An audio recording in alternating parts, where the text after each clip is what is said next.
1700 சம்பளம் அமைச்சர்மார்ல இருந்து அரசாங்கத்துல ஜனாதிபதியில இருந்து எல்லாம் அறிவிச்சிட்டாங்க.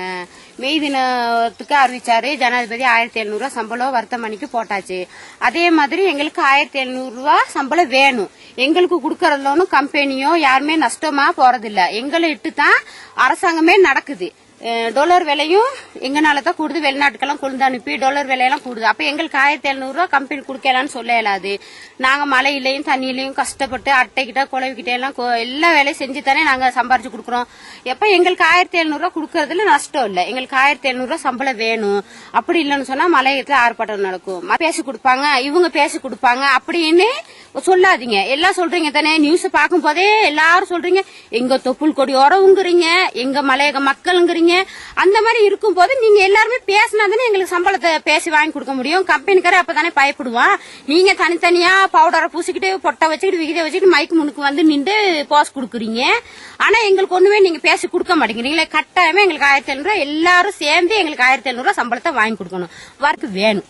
1ஆம் தேதி வர்த்தமானியில அறிவிச்ச மாதிரி 1700 எங்களுக்கு சம்பளம் கட்டாயம் வேணும். எங்களுக்கு இதை யாருமே வாங்கி கொடுக்கற மாதிரி இல்ல. அரசு செய்து எல்லாம் ஒண்ணு சேர்ந்து இந்த 1700 இந்த மலையக மக்களுக்கு வாங்கி கொடுங்க. நாங்க உங்களை தான் நம்பி இருக்கோம். தயவு செய்து எல்லாம் ஒண்ணு சேர்ந்து ஓட்டுக்கு மட்டும் எங்ககிட்ட நிக்காம எங்களுக்கு இந்த சம்பளத்தை பேசி கொடுங்க. அரசாங்கமும் இந்த தொழிற்சங்கவாதிகளும் தோட்ட தொழிலாளர்கள் கடந்த 10 ஆண்டுகளாக ஏமாத்திக்கிட்டு இருக்காங்க. அப்படி இருக்கின்ற பொழுது இந்த நாட்டுடைய அதி உயர் ஜனாதிபதி அவர்தான் முதல் குடிமகன். அந்த குடிமகன் ஒரு நாட்டின் ஜனாதிபதி கொட்டக்கொலையில மே தினத்தில் அறிவிச்சிட்டார் 1700 தாரேன் அப்படின்னு.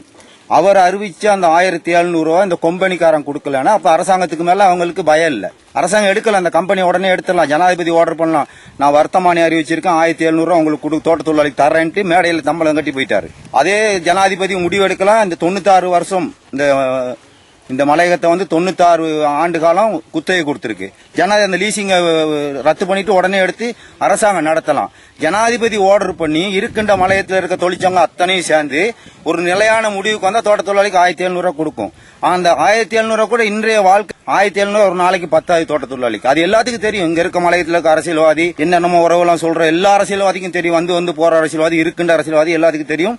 இன்றைக்குள்ள காலகட்டத்தில் 1700 ஒரு தொழிலாளர் குடும்பத்துக்கு போதுமா அப்படின்னு. ஆனா இந்த தொழிலாளிகளை வச்சு அவங்க நாடகம் நடத்திக்கிட்டு இருக்காங்க. ஒவ்வொரு தொழிற்சங்கவாதி பேர் சொல்ல தேவையில்ல. அப்புறம் பேர் சொன்னா என்னைய பேரை சொல்லிட்டான், உன்னைய பேரை சொல்லிட்டான். ஆனா எல்லாரும் தெரியும். இதை பாக்குற ஒவ்வொரு அரசியல்வாதி திருந்த வழி செய்யுங்க. ஏன்னா வரப்போகின்ற தேர்தல்ல இந்த மலையக மக்கள் கட்டாயம் யாருக்கு வாக்களிக்கணும் அவங்க முடிவு செய்வாங்க.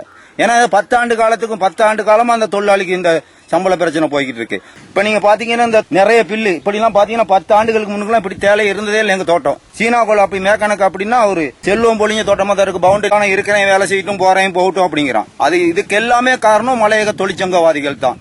நீங்க எல்லாம் ஒன்று சேர்ந்து இந்த சமூகத்தின் விடிவுக்காக எவ்வளவோ இக்கட்டான சூழ்நிலை இருந்து கூட இந்த நாட்டினுடைய இன்னைக்கு பிச்சை எடுக்கிற நாட்டை காப்பாத்திருக்க இந்த தேலை தான்.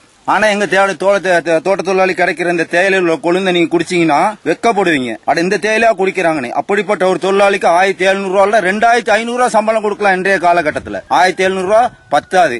அந்த 1700 ஜனாதிபதி அறிவிச்சபடி கட்டாயம் இந்த மக்களுக்கு கிடைக்க வழி செய்யுங்க. எல்லாரும் சேர்ந்து எல்லா தொழிற்சங்கம் சேர்ந்து